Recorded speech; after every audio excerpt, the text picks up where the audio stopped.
welcome to our staff, to any members of the community who are here, and to the media. It's lovely to have you all here. So first of all, apologies. I've got apologies from Councillor Walker for absence, Councillor Filipaina for lateness, and Marlene for not being here yet. So I guess for Marlene, for whichever, we'll tick whichever box is appropriate, but I'm not too sure if the mayor is coming. So I'm happy to move those as long as we change Marlene for, we'll make it lateness for the moment and then change it to absence if he doesn't come. So I'm happy to move that. If there's someone to second, thank you, Councillor Clow. All those in favour, please say aye. Aye. Against? Carried. Any declarations of interest? None today. Confirmation of minutes. I'll move, or perhaps Councillor Darby might like to move the 10th of September. Move. Thank you. And I'll second that. Comments? I'll put that. All those in favour, please say aye. It's carried. Petitions, there are none. Public input. We had one request for a video conference or a video message from a couple of people in relation to the C40 agenda item, one of whom was Stephen Tyndall. My recommendation was, in the interests of time, that if necessary, we take that during the course of the item. So just letting you know what happened there. Hadn't had any other requests. Local board input. No requests for local board. Extraordinary business, there is none. Notice of motion, there are none. So we'll just, the reports pending and the forward work programme. Move item 9. Move both of those. Thank you, Councillor Darby. I'll second that. All those in favour, please say aye. Aye. Against? Carried. Just to let you know what's coming up. And again, the summary of information memos is Madam there. Chair. Thank you. Second. Councillor. Seconded. So moved. Councillor Cooper. Seconded. Councillor Darby. All those in favour, please say aye. Aye. It's carried. So now we've moved on so quickly because we are so efficient. I don't even know if we've got Shark Victor here yet. Yes, Shark. Mr. Shark, you are there. You were just hiding behind Councillor Darby. So we've got our Future Port study update, and warm welcome in particular to Rick Boven. Just while you settle yourselves down, thank you for the amount of work that's been done already. I think it's quite extraordinary the amount of progress that's made, and talking to people involved from many sides of this debate, there is certainly a collegial feeling developing within the whole process, so well done. So should I hand, Jacques, you'll introduce? Lovely, thank you. Morning, councillors. This would be our first report back since you initiated the study in May this year. And since then, we have established both the larger reference group, which has about 80 people on it, and also the smaller consensus working group, which has 16 people on it, and they have been very busy doing all kinds of things. We have reached our first milestone, which was to finalize the scope. So you may remember when you initiated the study, you approved a draft scope, but left that over to the consensus working group to finalize that scope. They have done that. And if you look in your agenda on page 23, the CWG has essentially agreed with the scope that you had. What they did do, however, is under the natural and built environment section, they expanded that quite a bit. Just to clarify things more, make it more specific in terms of what this study must look at. So at the bottom of page 23, sort of the middle and the bottom, you'll see how they expanded that. But in essence, they agreed with the scope that you had, and so that's all finalized, and the CWG agreed with that. Next to me is Dr. Rick Boven, who is the independent chair that you appointed to lead the study.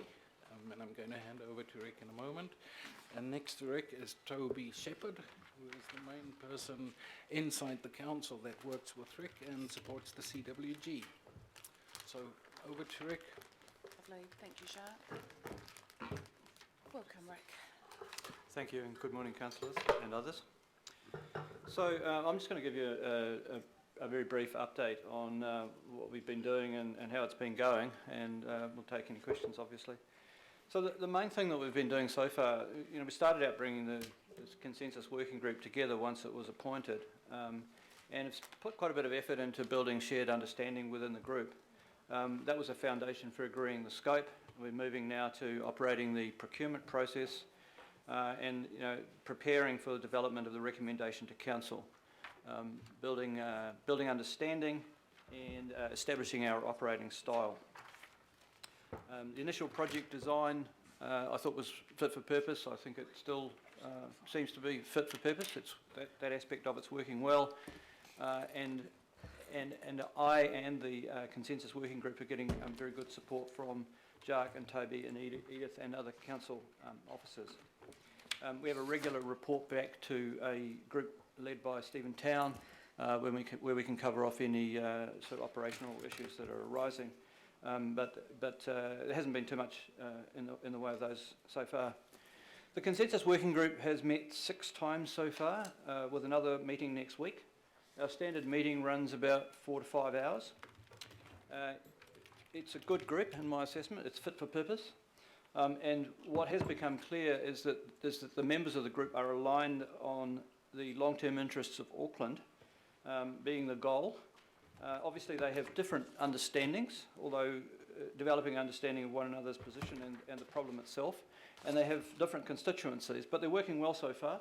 The dialogue's been good. There's understanding and trust developing. I would describe them at the moment as collaborative, and we're working towards becoming collegial. Focus of the CWG itself has been on shared understanding, establishing the scope, developing a request for expressions of interest built on the scope, and then moving to an RFP process, and we expect the RFP to be issued to the qualified consultants tomorrow, hopefully. The features of the study, I think I'll just touch on those.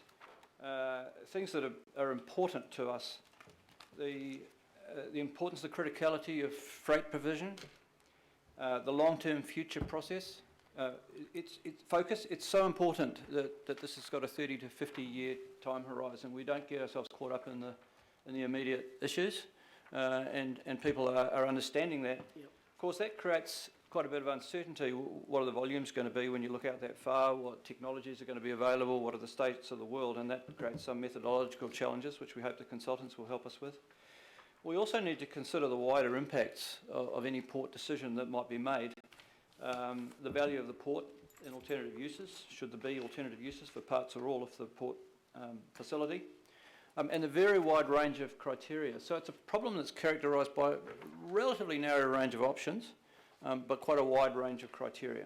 And we're being asked for, in a sense, a relatively simple answer. What should we do? But we need to consider that through time and deal with uncertainty.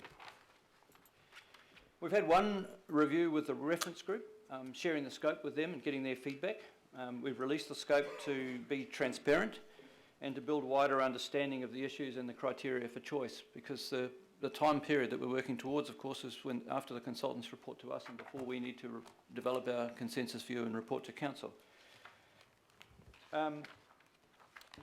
Initially, the procurement process for the consultant was set up as a closed process. The CWG has wanted to open that up, and that has been done. There's been no material delay or material costs involved in that, and the transparency has been increased, so that change is going well so far. The consultant selection itself is being operated by a subgroup of the consensus working group, with support from council's procurement and probity people. So we've identified the consulting parties to go forward to presentations and to final selection, and I understand that that's going well, although I haven't been directly involved in that part of the process. Next steps are to get the consultants appointed, and the target date for that is November the 14th. That will be our second major milestone. We expect to work with them once they're appointed, but in parallel to continue to further develop the understanding of the consensus working group members themselves. The consensus working group understands it needs to make a recommendation to council, and we're keen to get as much as possible from the consultants, while recognising that the issue is a difficult one and it's one that requires a wide range of inputs. So I might stop there and answer any questions if you have them. Fantastic, thanks, Ray. Questions? Councillor Casey. I've got 3 questions. The first is, what would need to happen for the relationship with ports to move from being collaborative to collegial? That's my first question. I've got 2 more. I'm sorry, So that- who's So that's a discussion for the CCO committee.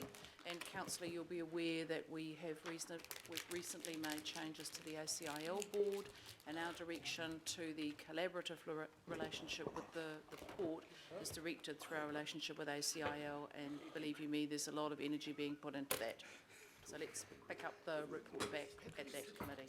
Second question. You say in the report in paragraph 13 that Mana Whenua, the chairs and commercial arms of Mana Whenua iwi have also been invited. Have they been invited and taken up the offer?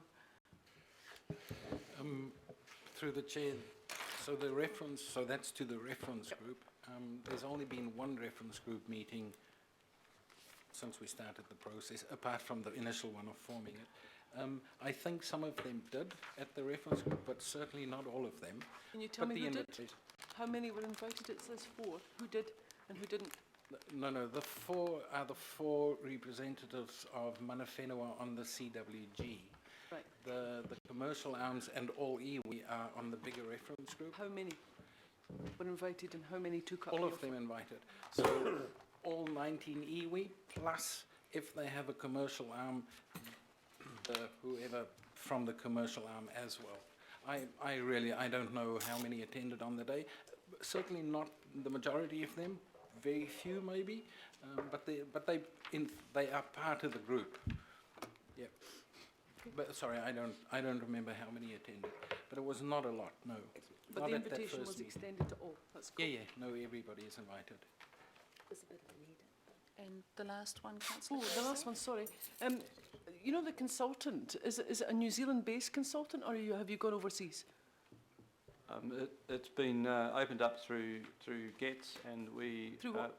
through the GETS process, and we expect. Sorry, GETS is a government procurement tool. Okay. We expect, although I don't know, one of the others may know, I haven't been deeply involved in the process, but we've encouraged the consultants to form consortia because of the range of skills that are required, and we have expressed to them the importance of those consortia involving particularly international experience with port location and the sorts of engineering expertise that's the expertise that resides within engineering firms. Now, I haven't been involved, so I've been outside of the review process itself. That's being held reasonably tightly.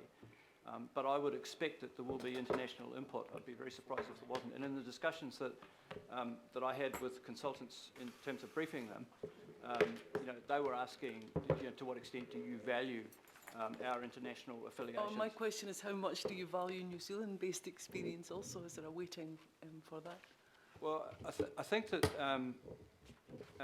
New Zealand-based experience is probably essential for a consultant to put a really good presentation together, because so much of this depends on understanding such a wide range of considerations, so transport, mana whenua, freight.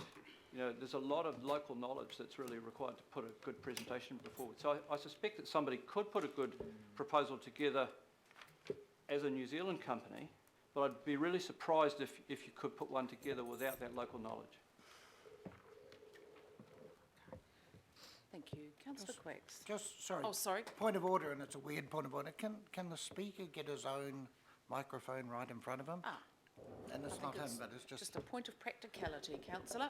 I know, but whatever. Just That's getting good. attention. Just so he's got his own one. He doesn't have to lean. That's all good. That was, sorry for not noticing. Councillor Darby. Thank you, and I think this is the first time that Dr. Boven's been before us, so welcome, Dr. Boven, welcome to the very important role that you've taken on. It's a biggie, and it's probably one of the roles that's going to shape Auckland majorly for a long time. So welcome to our place. Chair, I just want to ask a few questions. Can we maybe, I know that there's a significant area of change in the scope under built, and I'm just wondering if Dr. Boven might like to expand and just allow us to get a sense of where the the consensus building group and the reference group are in arriving at that new built section. And I also had a question under economic considerations. Was there emphasis given to identifying the possible land release value? And I just can't see that maybe clearly articulated. It might be embedded under something else. So a couple of questions there. And just in terms of the budget, I'm happy to hear that you say you are getting international testing on this, because that is critical. Considering the need to have that international testing, inputs from Australia, Asia, and I'm sure well beyond, how are we looking for on budget at this stage? Is there anything you need to alert us to there? And finally, Madam Chair, I'll just put it all on the table now.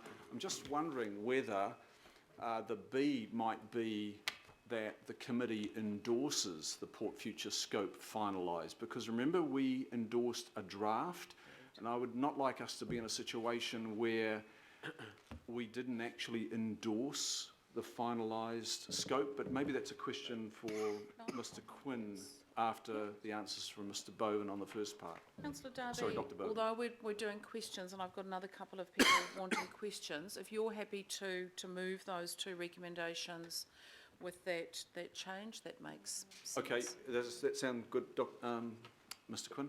Good. Good. I'll move that and leave the answers with I'm happy to Dr second. Bowen on the others. Yep. Yeah, I'll second Okay. that. Oh, okay. We'll let Councillor Clow. I was happy to second that. Okay. So the three questions are clear. Yes, thank you. Thanks, Rick. On the built environment, there were really two processes that led to the expansion. One of them was to separate out the built environment from the natural environment, just to get some clarity. And I think the other one was a sensitivity among some members within the group about the local environmental impacts of the port, and wanting to make sure that those impacts were properly being considered. So it's really those two things. And I think that the general process for adding, and I think you'll find if there's additions all the way through this, was one where people would raise issues, and then there'd be a kind of, does this seem to, is it expressed well? Do we get it expressed well? And does it seem to be an issue that ought to be taken into consideration? I think we've got a real challenge for the consultants going forward, which is a very long list of potential criteria. How do we know which ones to take into account? And the view of the group was rather let's get the list out and put that on the table, unless there's something that really shouldn't be there, and then let the consultants work out how to deal with the methodological issue of valuation. Is that Okay, I've the got first it. one? The second question in terms of the land value, there is a requirement to do an economic analysis of all of the options that are taken through the shortlist, and that economic analysis would include